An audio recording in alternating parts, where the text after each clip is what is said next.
The night air carries no warmth. Somewhere in the darkness, beyond the dying embers, something moves through the tall grass. You cannot see it, but you know it is there. Your ancestors knew this feeling intimately. They lived with it every night for 2 million years. The racing heart, the sharpened senses, the absolute stillness of a body preparing either to fight or to flee. This was not occasional terror. This was existence. And in the space between countless such moments, between the predator's approach and the sunrise that might never come, humanity learned to survive. Not through strength alone, not through speed, but through something far more powerful. The capacity to adapt, to remember, to teach, and to endure what should have killed us. We are the descendants of the survivors. Every cell in your body carries instructions written by ancestors who faced extinction and refused it. The story of humanity is not a story of triumph. It is a story of close calls, of lessons paid for in blood, of knowledge passed through generations at the cost of those who learned it too late. Survival shaped everything we are. Our bodies, our minds, our societies, our fears. To understand humanity is to understand what it took to keep humanity alive. 200,000 years ago, on the savannas of East Africa, early humans occupied a precarious position in the food chain. We were not apex predators, we were prey. The fossil record tells this story with brutal clarity. Skulls bearing the puncture marks of leopard teeth, bones scattered among the remains of other animals in predator dens. Our ancestors were hunted, killed, and eaten with regularity. The African night belonged to creatures far better equipped for violence than we were. But something was happening in those vulnerable human bands that would change everything. They were learning, not just as individuals, but as groups. When a leopard took a child from the edge of camp, the survivors did not simply grieve. They remembered. They adjusted where they slept, how they kept watch, what sounds meant danger. This was not instinct. This was culture. The transmission of survival knowledge across time, from those who witnessed death to those who might yet avoid it. Fire became the first great survival technology, not merely for warmth or cooking, though these mattered enormously. Fire was a weapon against the dark. It pushed back the predators. It created a circle of safety where humans could rest, recover, and do something no other species could do as effectively. They could talk. They could share what they had learned. Around those early fires, survival knowledge accumulated. Which plants healed, which killed, where water could be found in drought, how to read the movements of prey animals. This was the beginning of medicine, of ecology, of science itself, born not from curiosity, but from desperate necessity. The Ice Ages tested humanity in ways that Africa never had. Beginning around 70,000 years ago, small bands of humans pushed into colder climates, leaving the continent that had shaped them for environments that seemed designed to kill them. Temperatures that could freeze exposed flesh in minutes. Landscapes buried under ice for thousands of years. Game that was larger, faster, and more dangerous than anything they had hunted before. The physiological toll was immense. Human bodies were tropical bodies, adapted to heat. Cold attacked them at every level. It slowed circulation, stiffened joints, dulled thinking. Frostbite could claim fingers and toes within hours. Hypothermia killed quietly, making its victims feel warm even as they died. The humans who survived these conditions did not do so through biological adaptation alone. Evolution is slow. The glaciers advanced faster than genes could change. Instead, they adapted through behavior, through technology, through the radical reshaping of their relationship with the environment. They learned to make clothing, not simple wraps, but fitted garments, sewn with bone needles, that trapped body heat against the skin. They learned to build shelters from mammoth bones and animal hides, creating artificial caves that held warmth even in killing cold. They learned to store food, to read weather, to move with the seasons rather than fight against them. These were not simple solutions. Each represented a cascade of innovations, of trial and error, of deaths that taught the living what not to do. The archaeological record shows us the failures alongside the successes. Camps abandoned in apparent haste, bodies left unburied, evidence of starvation, of desperate measures, of people who did everything right and still did not make it through the winter. Survival was never guaranteed. It was only ever possible.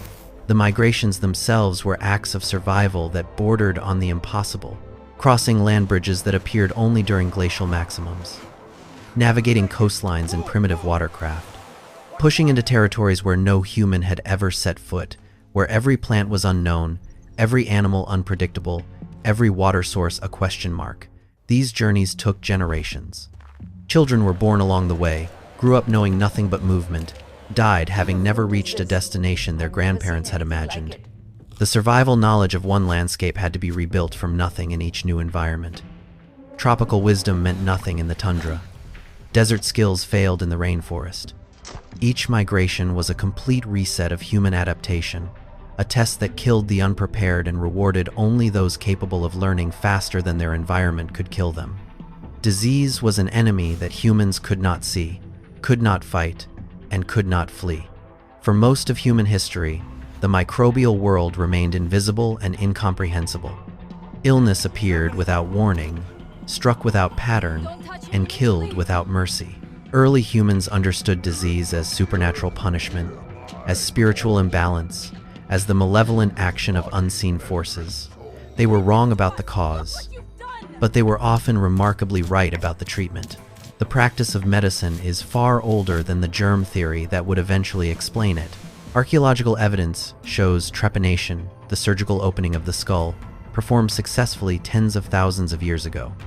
Healed bone edges prove that patients survived these procedures, sometimes for decades afterward. Herbal remedies that we now know to contain genuine antibiotic or anti-inflammatory compounds were in use long before anyone understood why they worked. Humans were experimenting, observing, remembering. Survival demanded empiricism even before it had a name. But for most of history, medicine could only soften the blow. It could not prevent the great dying times. When humans began to settle, to farm, to live in close proximity with domesticated animals, they created the conditions for epidemic disease: measles, smallpox, tuberculosis, influenza. These were the invisible prices of civilization. Population density allowed diseases to spread faster than communities could adapt. Plagues could hollow out entire societies in months. The Black Death of the 14th century killed perhaps half of Europe's population. Smallpox eliminated 90% of some indigenous American populations after contact with Europeans. These were not distant catastrophes.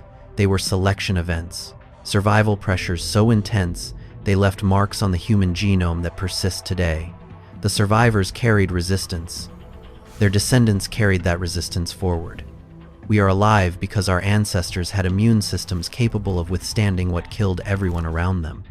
Famine was slower than disease, but no less deadly. The human body can survive weeks without food, but it cannot do so without cost. Starvation is a process of systematic self-consumption. The body breaks down muscle for energy, including eventually the heart. The brain, protected until the last, begins to fail. Judgment deteriorates. Lethargy sets in. People who are starving make poor decisions because their brains are literally running out of fuel. Human societies developed elaborate strategies to prevent famine and to survive it when prevention failed. Food storage, preservation techniques, trading networks that could move grain from regions of surplus to regions of need. But these systems were fragile. A single bad harvest could be absorbed. 2 in a row brought hardship. 3 meant death. The Irish famine of the 1840s killed 1 million people and forced another million to emigrate. The Bengal famine of 1943 killed 3 million. The Chinese famines of the Great Leap Forward killed tens of millions. These were not ancient history. They were within living memory. And in each case, human responses to famine conditions revealed both the best and worst of our survival instincts: cooperation and hoarding, sacrifice and exploitation. The same pressures that could unite communities could also tear them apart. Warfare introduced a category of danger that no other species could create: organized, intentional, technologically amplified violence. Humans killing humans not for food or territory in the animal sense, but for abstract concepts like honor, religion, political control. The survival pressures of warfare were unique. because the enemy was adapting too. Every defense prompted a new offense.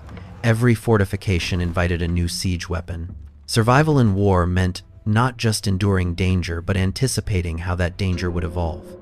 The trenches of the First World War created survival conditions that would have been unrecognizable to warriors of any previous era. Men lived underground for months, surrounded by the dead, subjected to artillery bombardment that could continue for days without pause. The psychological toll was unprecedented. Shell shock, now recognized as combat trauma, affected hundreds of thousands. Minds broke under pressures that bodies could physically survive. This was a new kind of survival challenge, one that revealed the limits of human psychological resilience even as human technology continued to advance. Medical innovation accelerated under wartime pressure in ways that peacetime research could never match. Blood transfusion techniques were perfected in field hospitals. Reconstructive surgery developed to repair faces destroyed by shrapnel. Antibiotics were rushed into production during the Second World War, saving millions from infections that would previously have been death sentences. War was a brutal laboratory, and survival was its curriculum. Through all of this, something remarkable was happening at the level of human psychology. We were becoming better at surviving because we were becoming better at learning under stress. The human brain, unlike any other on Earth, could simulate future dangers and practice responses to them. We could tell stories about what killed our ancestors and program ourselves with survival behaviors before we ever faced those dangers directly. Fear, that most ancient of emotions, was being refined into something more sophisticated, not just raw terror, but calculated caution. The ability to feel appropriate fear, to let it sharpen rather than paralyze, to use it as information rather than suffering. The survivors were those who could feel afraid and still function, still think, still act. This was not courage in the heroic sense, it was adaptation. The deep reprogramming of human response patterns over countless generations of selection pressure. Cooperation was perhaps the most powerful survival adaptation of all. Humans are not the strongest or fastest species. We cannot fly or breathe underwater. Our senses are mediocre compared to many animals.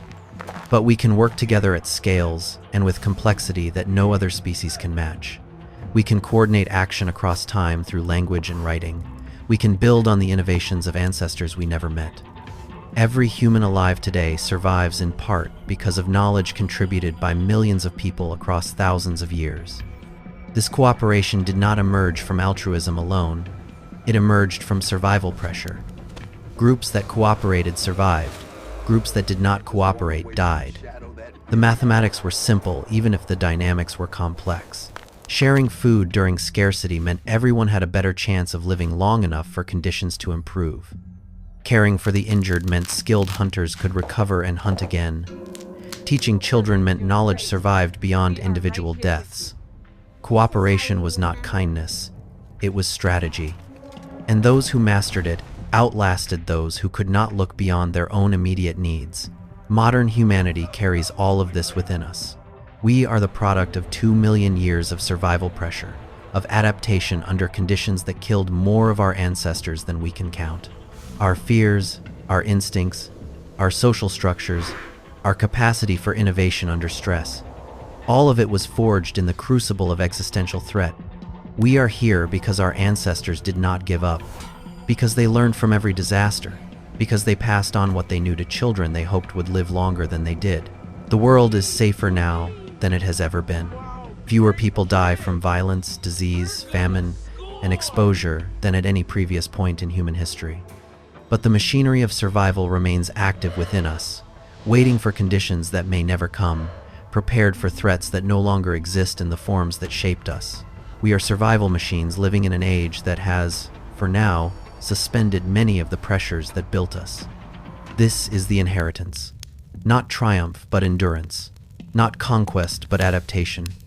The story of humanity is written in scars, in immune systems, in the deep structures of brains designed by fear and refined by hope. We survive because survival is what we were made to do.